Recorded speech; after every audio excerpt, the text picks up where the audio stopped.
In today's video, I'm gonna be walking through how to find your Facebook friends on your Instagram. Go to your Instagram, tap on this heart icon to go to your Instagram notification. In notifications, scroll down all the way to the bottom and tap on see all. Under discover people, here you'll find connect to Facebook.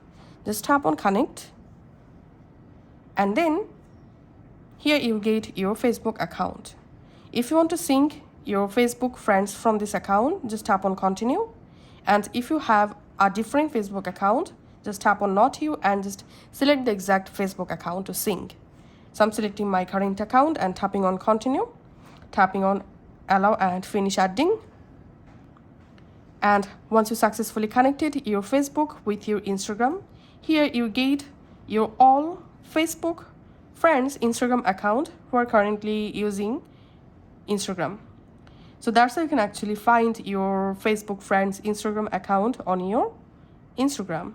Thanks for watching.